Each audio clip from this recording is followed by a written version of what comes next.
और आपको बताते हैं आज की बड़ी खबर। और सबसे पहली खबर अमेरिका और इजराइल की।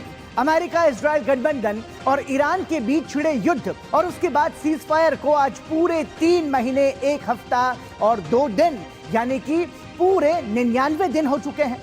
28 फरवरी 2026 को अमेरिकी पेंटागन द्वारा शुरू किए गए ऑपरेशन एपिक फ्यूरी ने न सिर्फ पश्चिम एशिया की तस्वीर बदल दी बल्कि पूरी दुनिया को एक अभूतपूर्व ऊर्जा संकट में धकेल दिया है। सबसे कमाल की बात यह है कि अमेरिका और ईरान के बीच युद्ध विराम लागू होने के बाद भी हमलों का दौर जारी है। ईरान ड्रोन और मिसाइल हमले कर रहा है तो दूसरी ओर अमेरिका भी ईरानी सैन्य ठिकानों पर लगातार बमबारी कर रहा है। अमेरिका और ईरान दोनों हॉर्मूज पर अपनी पकड़ कमजोर नहीं होने देना चाहते हैं। ऐसे में सबसे बड़ा सवाल यह है कि यह युद्ध आखिर कब खत्म होगा, ये समझना जरूरी है। आपको बता दें कि अमेरिका के सेंट्रल कमांड ने कहा है कि सीज फायर या युद्ध ये बड़ा सवाल है। ईरान ने हॉर्मूज स्ट्रेट पर ड्रोन हमला किया और इस दौरान अमेरिका ने 4 ड्रोन मार गिराए। अमेरिका ने ईरान पर जवाबी हमला किया। ईरान के तटीय निगरानी रडार ठिकानों पर हवाई हमले किए गए। आईआरजीसी ने खाड़ी में अमेरिकी ठिकानों पर भी मिसाइल्स दागी हैं।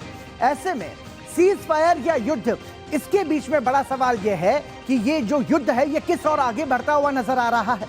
अमेरिकी सेना ने कहा कि उसने शुक्रवार को ईरान की ओर से हॉर्मूज जलडमरू मध्य और खाड़ी के अरब देशों की ओर छोड़ी गई मिसाइल्स और ड्रोन को मार गिराया और इसके जवाब में कुछ तटीय निगरानी रडार ठिकानों पर हमला किया।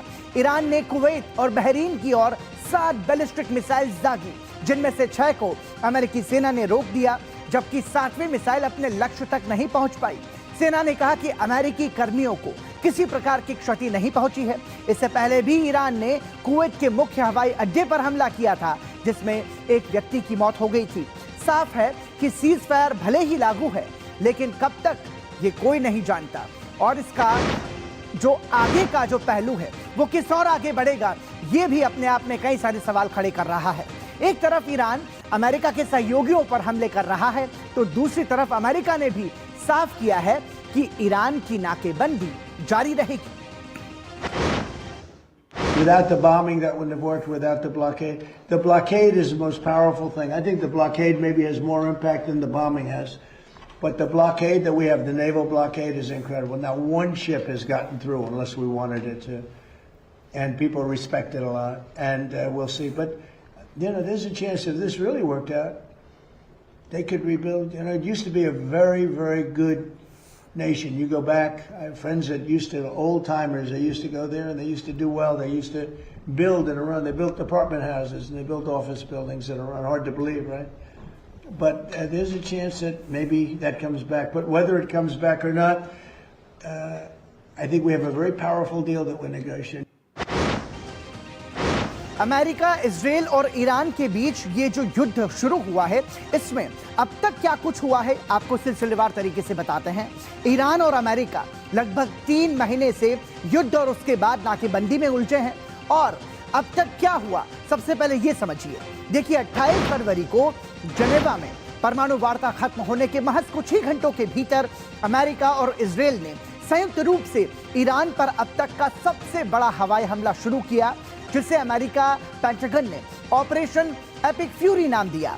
पहले 12 घंटों में ही 900 से अधिक हवाई हमले किए गए। 2 मार्च को युद्ध का दायरा लेबनान तक फैल गया। इजराइल ने ईरान समर्थित हिजबुल्लाह के ठिकानों पर चौतरफा हमले शुरू कर दिए। 3 मार्च को इजरायली हवाई हमलों ने ईरान की असेंबली ऑफ एक्सपर्ट्स की इमारत को तबाह कर दिया जिससे ईरान नए सर्वोच्च नेता का चयन करने में कानूनी रूप से लाचार हो गया और वहां एक बड़ा पावर वैक्यूम पैदा हो गया।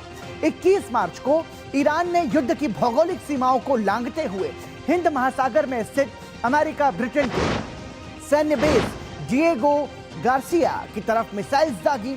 24 से 26 मार्च के बीच ईरान ने उन खाड़ी देशों को निशाना बनाना शुरू किया जो अमेरिकी सैन्य ठिकानों की मेजबानी कर रहे थे। कुवैत, बहरीन और जॉर्डन में स्थित अमेरिकी बेस पर ताबड़तोड़ ड्रोन और मिसाइल हमले किए गए। 7 और 8 अप्रैल को लगातार 38 से 40 दिनों की भीषण बमबारी के बाद पाकिस्तान और अन्य मध्यस्थों के प्रयासों से अमेरिका, इजराइल और ईरान के बीच एक अस्थायी युद्ध विराम पर सहमति बनती है। 13 अप्रैल से मई 2026 तक सीजफायर के बावजूद शांति स्थापित नहीं हो सकी। युद्ध ब्रिंकमैनशिप में बदल गया।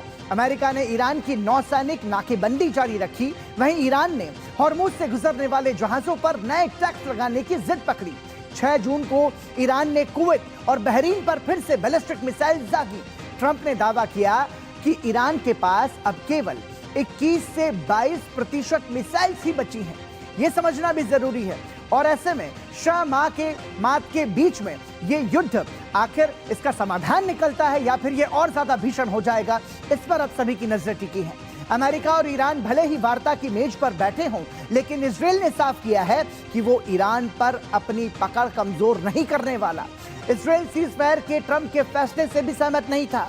भारत में इजराइल के राजदूत ने कहा कि हम लंबे समय के लिए शांति स्थापित करना चाहते हैं।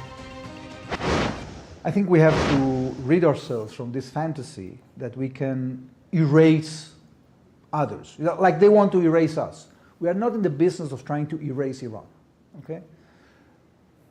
We've been trying diplomacy and political and economic pressure for many years to try to convince this fanatic regime to change course. At the end of the day, it didn't help because they were on a race to build these weapons of mass destruction with a very bad intention, as I said before. So now we are trying to convince them through military means.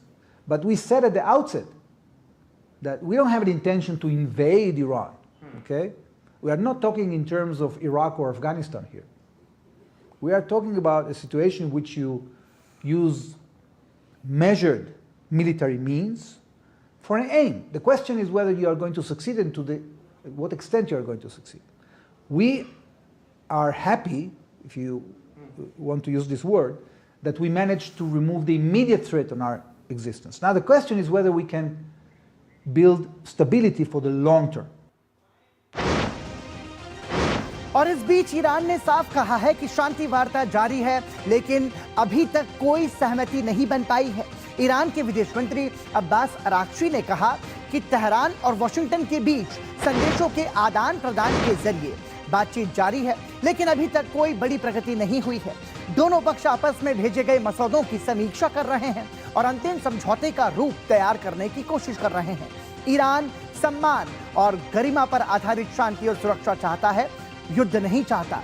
Tehran ने बातचीत के प्रस्तावों का सकारात्मक जवाब दिया है। Iran की सेना किसी भी समय फिर से सैन्य अभियान शुरू करने के लिए तैयार है और लंबे समय तक युद्ध लड़ने की क्षमता रखती है।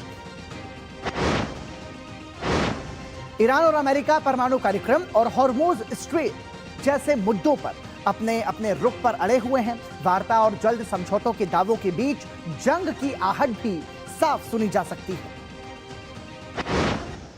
Well, it depends on what day you're talking about.